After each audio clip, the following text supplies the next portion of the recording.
नमस्कार, जय हिंद, जय Bharat and welcome to Dev Talks. This is Adi Chind. हमारे साथ हैं colonel Rajiv Agarwal and before I introduce him further, let me just say this, sir के articles पढ़िए.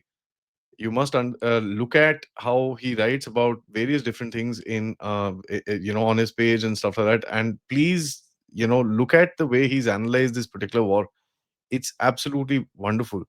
मैंने काफी सीखा है सर से as to what is actually happening. And so sir is a consultant with the CRF, of course, international geopolitics and security and everything like that. Sirji, firstly, namaskar, welcome to the show. And I want to ask you, sir, what's your first reaction on when Israel hit Qatar of all the things? Yeah, good morning, Adi, and always a pleasure to be with you. So, Sir. Namaskar to everyone. And the first reaction was obviously disbelief and shock, because Qatar would have been the last place where any kind of such attack would have happened, especially in view of the way they were mediating talks and going forward with the ceasefire. And just a day before this attack took place, the US had presented the final ceasefire proposal to Hamas and had given them, I think, 24 or 48 hours to mull over it. And that is how the entire senior leadership was supposed to be in that building at that point of time when the missile struck. So, this is a similar playbook what has happened in the earlier months also, against a different country, different target. But it was, a very, very big surprise when this news broke up. तो sir एक चीज बताओ, I mean ये तो पूरी तरह से it looks planned कि भाई आपने क्या करा, आपने इनको यू टोल्ड देम कि भाई आप नेगोशिएशन करो एंड आपने इनको एक जगह पे इकट्ठा कर लिया, which is like the easiest possible thing to do, and there you go, Israel के पास क्लियर टारगेट है भाई, ठोको. Was it, I mean, that pre planned and America is just standing in the side? हां ठीक है. What do you think is the, I mean, what are they trying to do? What do you achieve out of this? क्या मिलता है इससे? So I think, Adi, till that time, more details come out. You can only, see from what is being reported, and what is being reported clearly tells you that US laid the trap, got these Hamas people to come in Doha to discuss all these things, and Israel took advantage of the situation. And you may recall that same thing happened in June also, when US and Iran were in nuclear talks, and the fifth round of talks supposed to happen on 15th of June. And a lot of indication, lot of stories from Washington, Tehran were there that we are finally reaching kind of an agreement, consensus on what is required, what is to be done. And lo and behold, 13th June, Israel preempts it and starts the 12-day war. So I would say that it is a combination of both complicity and deceit by the US, as well as Israel taking advantage of the opportunity that was presented to it.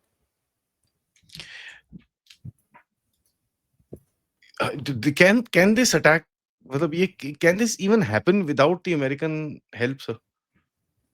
The largest airbase in the world, American airbase in the world, is in Udaid.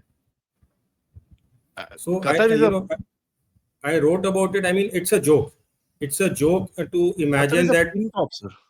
Yeah, it's a pin top in the world. I mean, in वो छोटा वो map होता है ना, उसके अंदर तो literally you have to point it with a pin. It's that small.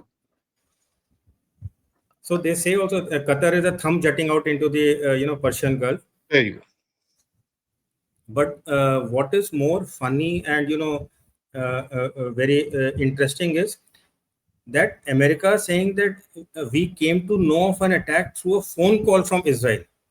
I mean, come on, you got the best of the surveillance equipment, best of the air defenses, satellite surveillance, everything, and you require a phone call to tell you that a fleet of or a pack of aircrafts is en route across the Red Sea, and then they're going to offload missiles into Qatar. This is bizarre. I mean, this is as bizarre as what happened in June also, then when they said that we had no idea that Israel is going to do that.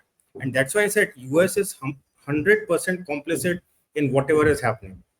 And what I find is more disturbing is that whatever narrative the US is trying to put out, that we were not aware and we came to know 10 minutes back and we informed the Qataris, people are not questioning it. People are just taking it on face value as it is being presented by them. To me, that is more disturbing. I said disturbing तो I mean disturbing is another level. I mean यहाँ पर no, I did ceasefire with India Pakistan. ठीक है जी, no यार, he didn't. That nobody picks up, but I did ceasefire with India Pakistan gets picked up every 15 minutes in the media. So it's a media game, sir. इतनी जबरदस्त तरह से इन लोगों ने control करके रखा हुआ है मीडिया को, and it's not even funny how half of the news even comes out. I mean, I'm quite surprised.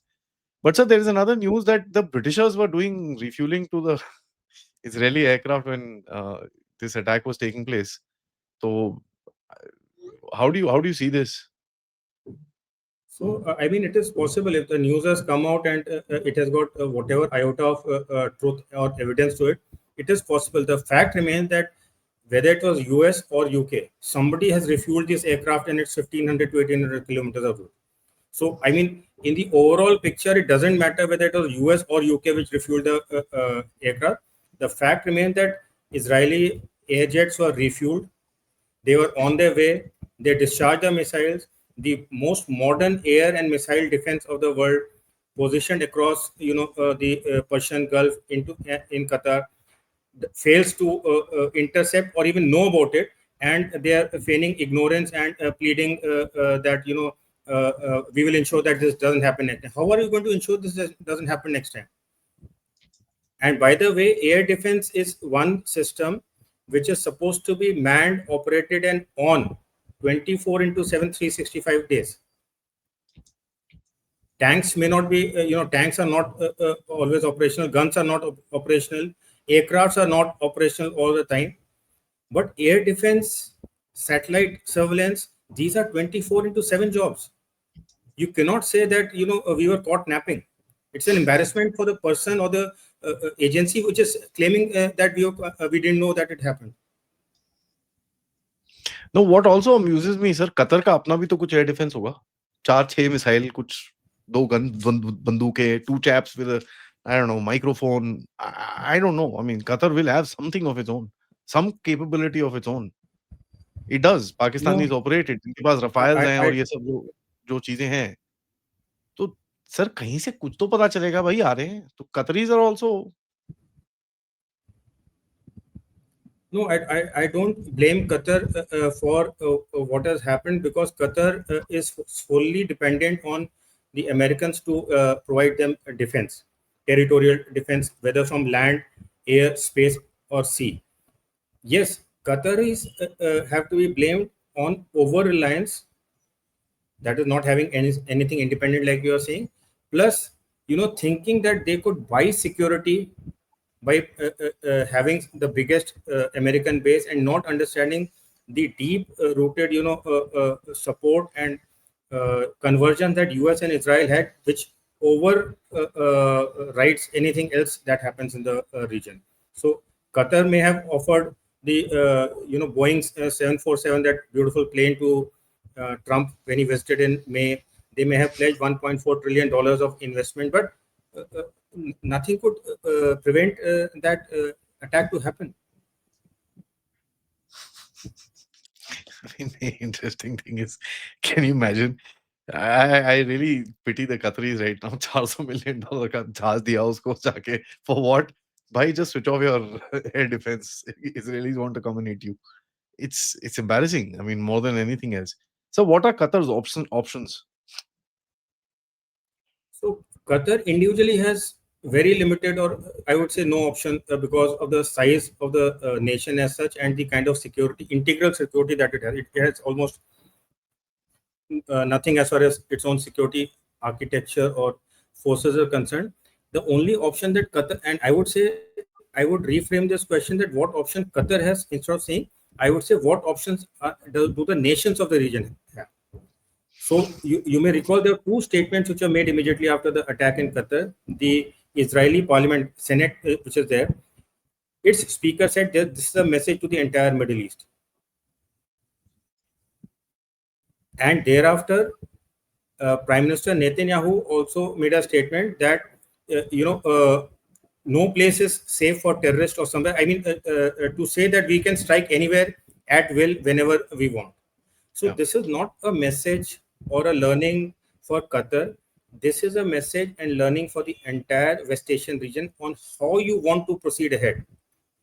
So especially countries like Saudi Arabia, UAE, Egypt, Jordan, they have tried to play this game in Gaza war by, I agree with what they have done to an extent, that not trying to instigate this war into anything further which may become a regional conflict. So that is fine, but not at the cost of your territorial integrity and sovereignty.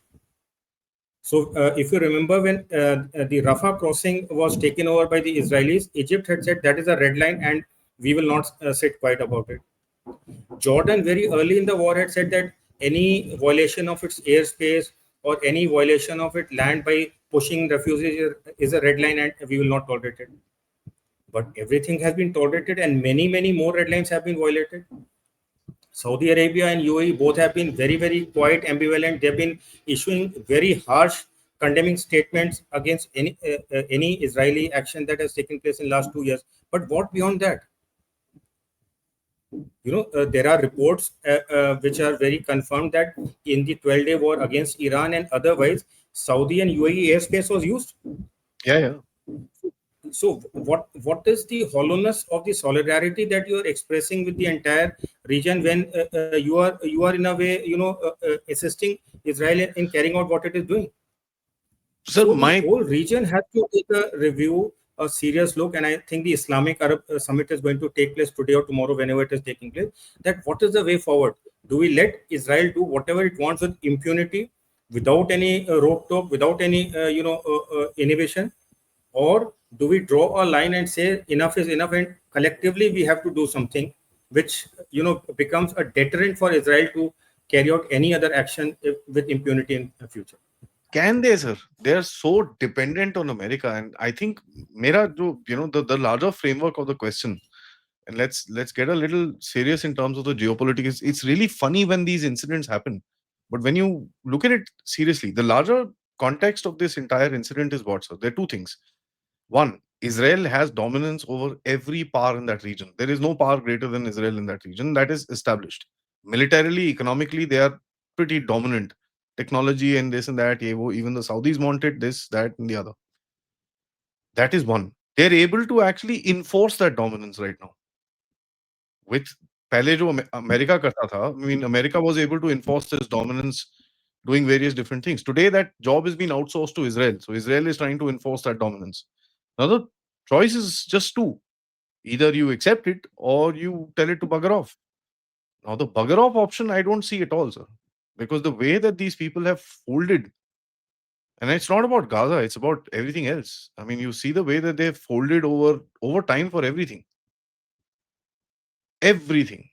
Seems like they have no structure of their own, sir, and they are so scared of losing their own kingdoms that bhai, theek hai, okay, fair enough. We'll take a little embarrassment, but in the long run, we'll all survive and hold power. Is that the real politic of the game? So, Adi, what you said at the last, that has been the overall thinking and strategy all along. Yeah. That this war will end, Palestinian issue will be solved in whichever manner it's solved, and we will get back to the street or the path of normalization with Israel that was happening before the Hamas terror attack took place on 7th October. But what they have to realize, this is not Israel is what aiming for. Israel is aiming for a much bigger plan, where the sovereignty and territorial integrity of many of the nations could be in danger. And I agree with you that individually, no power in this region has the kind of military or economic power to, confront Israel. But if they come collectively together and ensure that economic, airspace, sea, etc., will not be used and any violation will be, dealt with severely, Israel cannot do what it does, a small country in to one part of the Mediterranean Sea with all landlocked borders all around. But can Right they now, do that? Can they do that without the Americans, sir? Because so Americans pretty much control everything there. yes, so there are two things that they have to do. Firstly, they have to realize that American, support, or what should I say, the American crutches on which they have been holding on to their security will have to be given away, and something which is more independent has to be orchestrated. And secondly, what they have to also realize is simultaneously in the short term, because that will take long term replacement or becoming more independent as far as defense and security. But short term, who is stopping you from enforcing economic and diplomatic blockade across the region, where no planes can fly across, no sea traffic can be used, no what you call interaction happens on any level at any time. That is well beyond within the means, but only collectively, not individually. The Will they, sir? problem is they are not thinking collectively. Will they, sir? Even if they think collectively, tomorrow they implement this, the Americans will come down so hard on them, it's not funny. Yes, so they have gone so deep into the American basket. They have sold everything that was theirs to the American, that it is very difficult. And that is why I'm saying, unlike India or China or Russia, who are civilizational powers, who think 50 and 100 and 200 years down the line, they have not been thinking like that. They've been thinking short term, 2 years, 5 years, this presidency of America, that presidency of America. Your nations cannot, have those policies made on such short term this thing. So this is a moment of reckoning for the region, not only Qatar but the entire region, how they want to move ahead. Let's look at from the Israeli perspective, sir. अभी हमने Middle East की तरफ से देखा. Let's look at from the Israeli perspective. They've been trying. Hamas से कुछ हो जाए, हो जाए, हो जाए, हो जाए. मार रहे हैं, कूट रहे हैं. I mean, pretty much that's all they can do right now. What else can you do to? ये रहता है, बोलते हैं ना, end of the road sort of an option. The only option left with you is to go bang on with the enemy, and that's it. And surprisingly, Israel has not been able to, with the military strength that it has, technology and everything, कर नहीं पाए हैं वहां पर. They've not been able to, I won't say eradicate तो बहुत दूर की बात है, but they've weakened them. अच्छे से weaken करा है उनको, but they've not been able to deal with them, to bring them to a place जहां पर वो बोले अच्छा भाई बहुत हो गया यार, बस. That's not happened. And my biggest question is, sir, how? Allegedly, this area is surrounded by everything, right? It's surrounded by ocean, Israel and Egypt. There is no way else for it to be accessed. How is it that these guys are able to, one, get the supply, the resources, the ammunition, equipment? How is this happening, sir? I mean, it just defies logic. It's been what, close to 2 years now? Coming to be 2 years now? Next month? It's not possible that much weaponry was stored, is it? Am I getting this wrong somewhere, sir? So, from an Israeli perspective, they had thought that they'll be able to overpower and subdue Hamas by sheer superiority of the military force that they had. Mm-hmm. And, we have always admired in the Indian army how precise and how sharp Israeli army has been. We have learned so much from the Israeli defense forces. Yeah. And Israelis were master at sharp and precise campaigns where you go in, get your objective, and come out. This is the first time that they have got embroiled in such a war, which has become an unending war, or as I call it in my writing, the unwinnable war.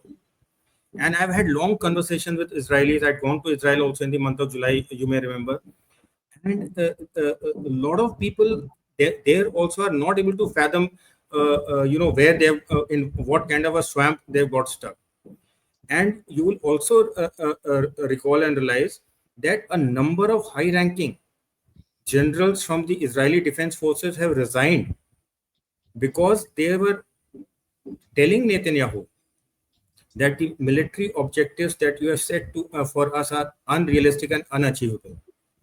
Military objectives have to be something which can be achieved militarily. Eradication, elimination of Hamas from the face of the earth, all those things, they are not possible. Hamas is ingrained into the fabric of the society in Gaza. So now what Israel has said that, okay, we will evacuate Gaza completely. But again, it has not been able to do that. Where is this population going to go? And you may have read the reports today. There are two very different figures which have come out, but both the figures are startling. The ex IDF chief of staff, Hareli, who had resigned in the month of, I think, March or April this year, he has come out with a figure that more than 200,000 people have already died in the Gaza Strip, whereas the Gaza Health Ministry figures are still conservative at 64,000 something something. And there's another report which has been compiled by a team of doctors, which has said that the entire war has resulted in deaths of 680,000 people. Now you just see that from 64,000 to 680,000, this is the range of deaths which have happened in Gaza. Who's going to account for it? So Israel has got embroiled in a situation where they are not able to get out. It is something like what if you remember, I wrote regarding Afghanistan. US got stuck for 20 years. And still what happened? On 15th August 2021, when they finally left, they left in such an embarrassing situation that, after that, US has not been able to redeem itself as far as Afghanistan is concerned. And the most beautiful thing is, after US left, who came back to power? Taliban. It is the Taliban.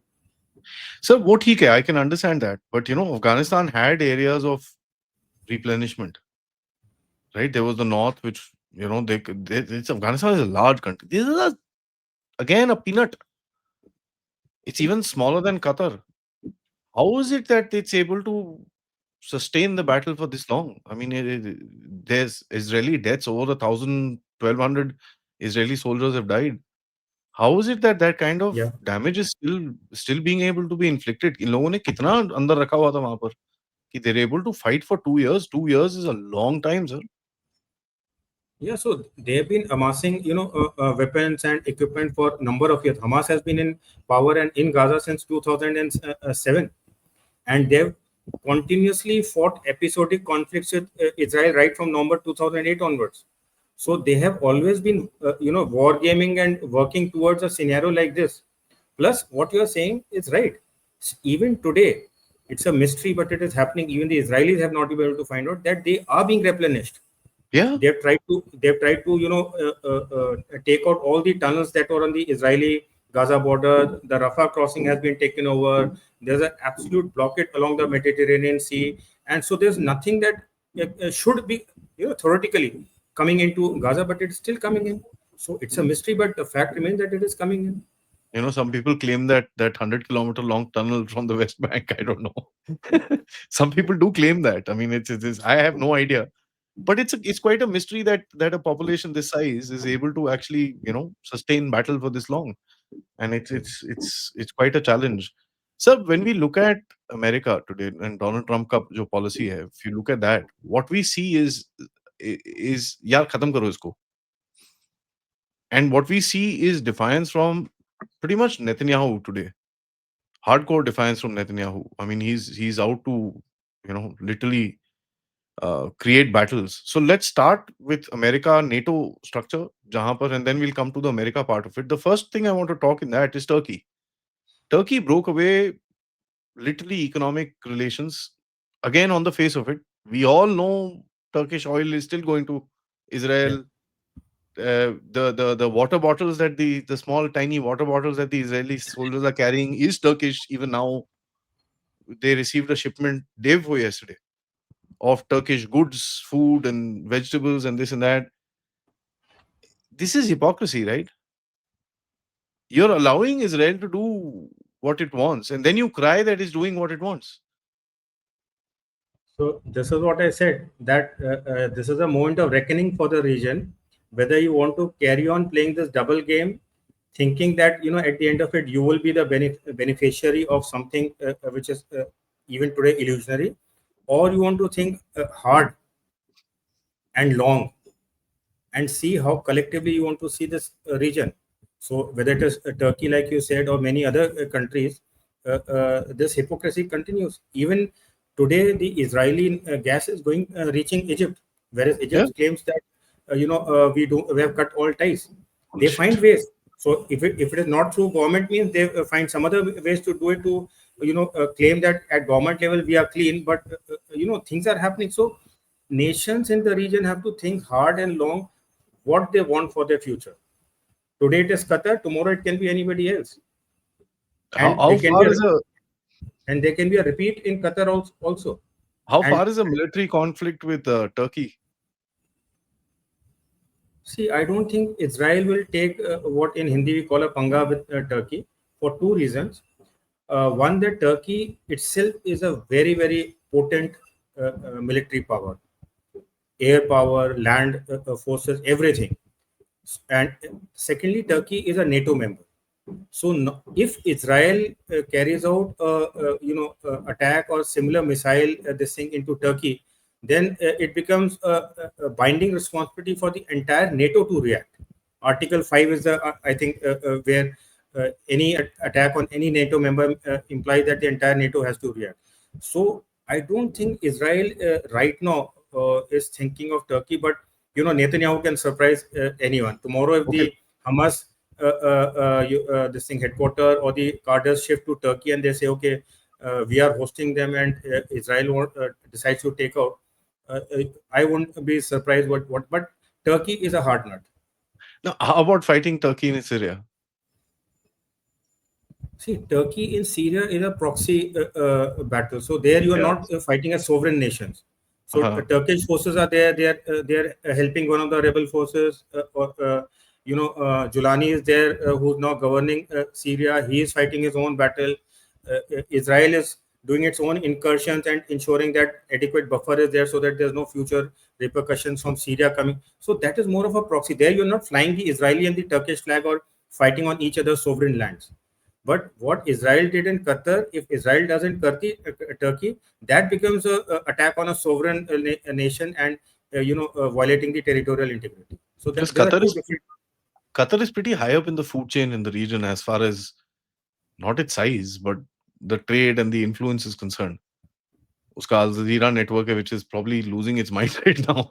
I mean, it's probably going absolutely bonkers with regards to Israel, which is, I mean, so when you look at America now, Donald Trump has tried यहाँ पर negotiation, and as you also mentioned, आपके एक जवाब में आपने बोला कि Donald Trump gave that 48-hour window. Pretty consistent with Iran, 60 days, 61st day is hit, 48-hour finished, tuck. Israelis came and hit. So it's again not, I mean, anybody sitting in Qatar would say this is not an Israeli operation at all. हाँ ठीक है, Israeli ने ठोका है हमको, वो ठीक है. But 61 hours वहाँ पर, again the same guys, and here again the same guys. 2 and 2 is 4 pretty much every time, sir. So it is an American attack on Qatar. I mean, let's face it. How do you see the American point of view here? I won't go as far as saying that it's an American attack on Qatar, but yes, America is definitely complicit in Israel using this opportunity to attack Qatar. So, we spoke earlier in the show that U.S. air defense, satellite surveillance, they cannot get away by saying that we did not receive the phone call. So that is embarrassing, absolutely. And second is with the kind of hold that U.S. thinks, I'll not say has, but thinks it has over Israel. Israel has been just blowing it aside every time. On 16th of January, Trump, immediately after joining the office, got the ceasefire, putting a lot of pressure on Prime Minister Netanyahu, and he got the ceasefire done. But on 18th March, without any further provocation, he just marched back into Gaza and resumed the strikes. Again, there have been number of ceasefire proposals. Every time it has been reported that this ceasefire proposal has been approved, and all ceasefire proposals, the 3-4 of the major one, the one in the month of May, July, and August, all have been sponsored by US. All have been done after due consultations with Israel, and Israel goes back on its words. And again, it's a media news, but you can give whatever credence to it that Trump and Netanyahu have had a word and as per media, quote unquote, blasted Netanyahu for this attack on Qatar. So, how much is this media game? How much is real? We don't know. But the fact remains that US cannot get away by saying that it was ignorant, and it is definitely complicit in whatever is happening, directly I or don't indirectly. buy. I don't buy it, sir. I don't buy this media nonsense. Oh, Trump and Netanyahu ka jhagda hua. Sir, you know the APAC, right? In America, they contributed $350 million to Trump's campaign. Mrs. Hackman and all these guys who are there, Yeah. who are Netanyahu's, let's face facts. Uh, there is no way. So now, mera sawal ye hai, sir, if that is the kind of power that Israel and the leadership in Israel has in USA, there is no way anything will come out of this.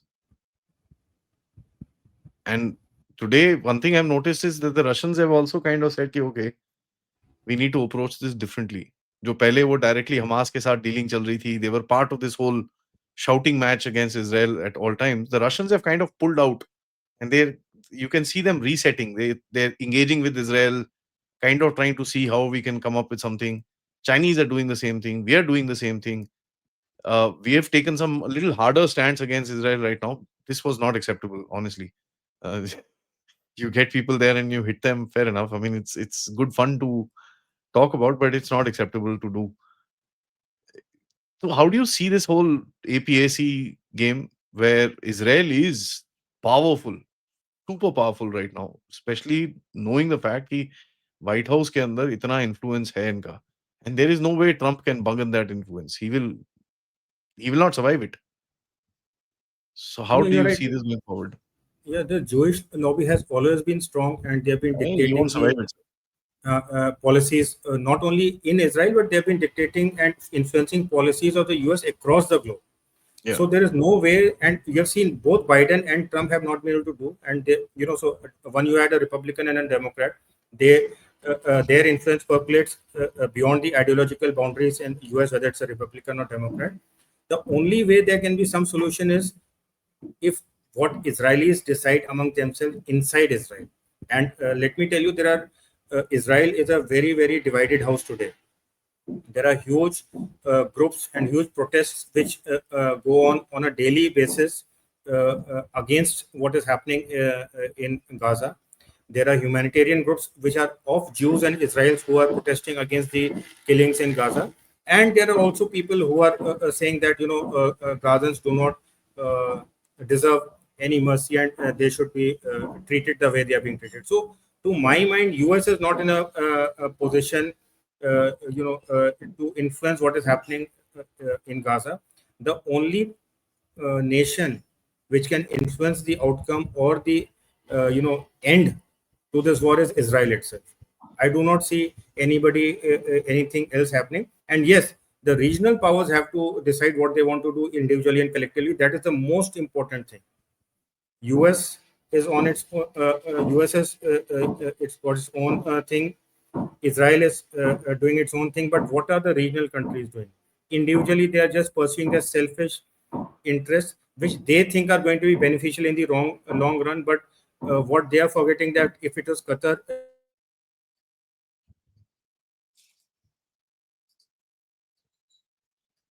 having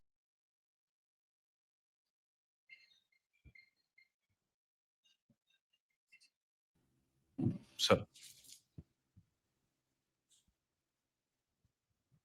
Yes, sir. Yeah. So what I'm saying, today it is Qatar.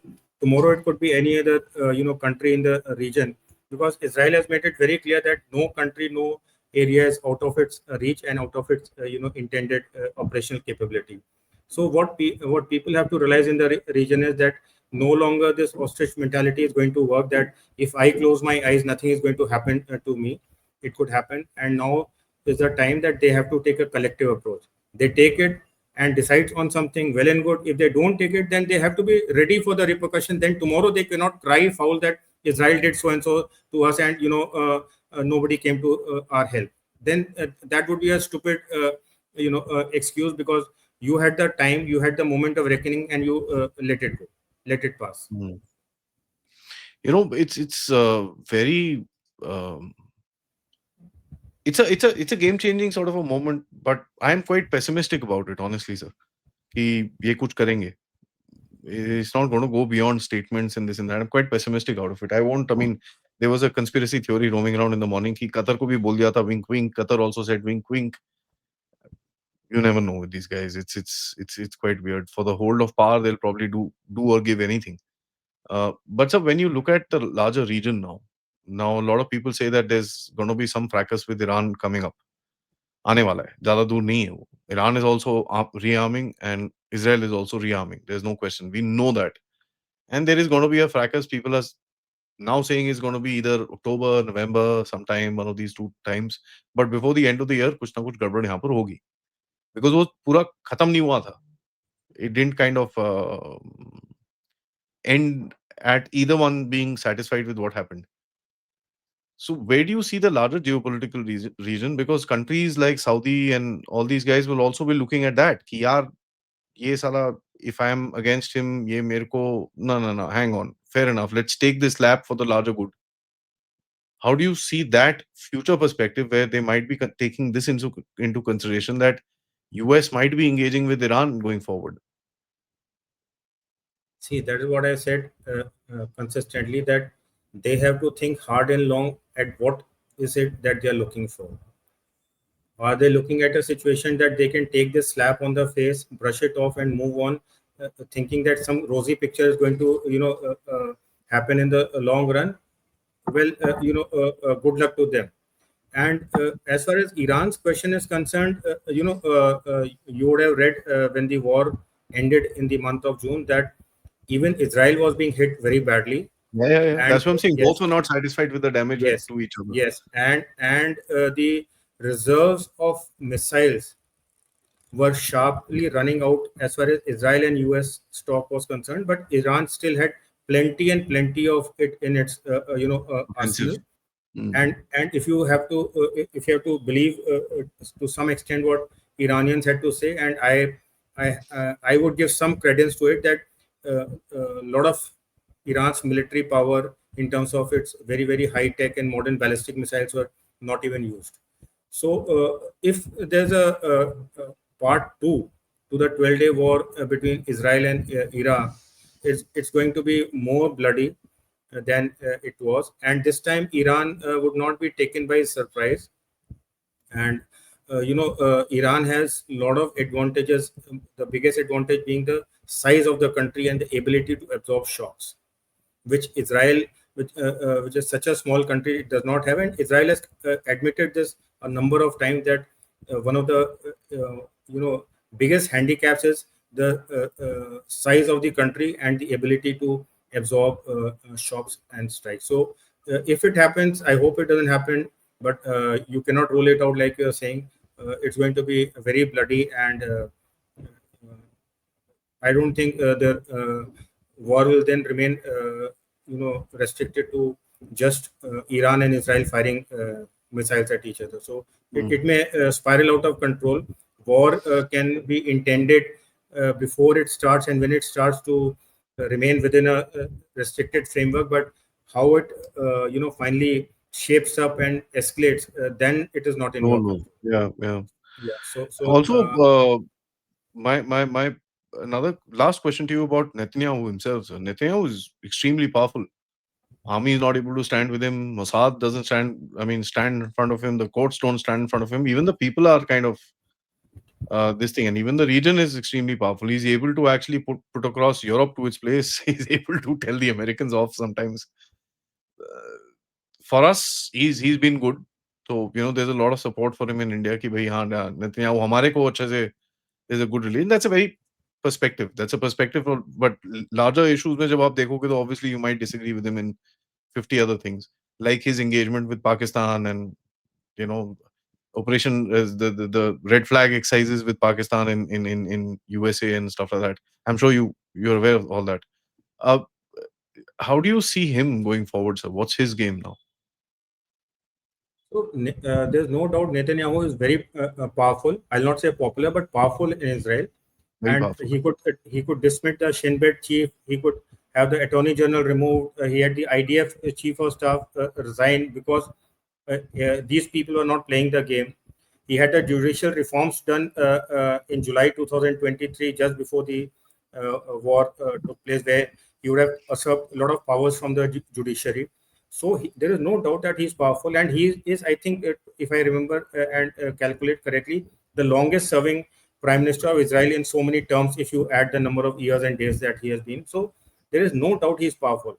As far as India is concerned, India and Israel have been very close, especially in last about 10, 11 years. And we have benefited from Israel a lot. In fact, if you remember, Israel was the only country which helped us in the as long back as the Kargil war, when they supplied us those missiles which were able to finally hit the targets, from standoff distance on the heights of the Kargil. So, but that does not mean that India will always give blind support to whatever and anything that Israel does. And yesterday, I'm happy that in the UN General Assembly vote, 142 people nations who voted in favor of a Palestinian state. India was one of them. There were only 10 who voted against it. Obviously, US, Israel, Hungary, and some island nations, Argentina. So they were part of the only 10 groups, nations who voted against it. But I always say that India has always stood up to values, principle, rule-based global order. That is why it is respected as a global player. People look up to Prime Minister Modi and to India and seek leadership role in this chaotic world order that exists today. So in that, blind support is not something that people you expect from India. Yes, we need to support Israel. We support Israel because it was struck by terror, and nobody understands terror better than India. Us. It's a very weird place for India to be, right? It's Yes. So, but like I said, a rap on the knuckle, even to friends, you should have that much of trust and faith that buddy, this is something which is not acceptable. Yeah, not acceptable. But that does not mean that today onwards our friendship is going to end. Yeah. So, well said, sir. I think very well put up. Yeah, objectivity has to be maintained. Yeah, I think you've said this very, very well. We need to create that objectivity, and a lot of people do get confused when we see these voting. And they're like, "Yaar, ye kya hua? Ye samajh nahi aaya." We are very close to Israel. So how then questions are asked? Oh, how will we like if Israel interacts with Pakistan? Well, it does. So that's how it is. That's the reality of the game, right? And you need to kind of understand that. Thank you for that perspective, sir. Very, very interesting. And we'll have to keep a track. Aage kya hota hai? It's going to be quite explosive, actually, I think, going forward. And I hope things do calm down. But looking at things, I don't think so. It's always a pleasure interacting with you. Looking forward for another one very soon, sir. Thank you, Adi. Always a pleasure with you. Thank you. To the audience, my request, everybody please like the video, subscribe, and of course, if you can, do contribute towards the channel. Niche description mein all the details are available for you. Namaskar.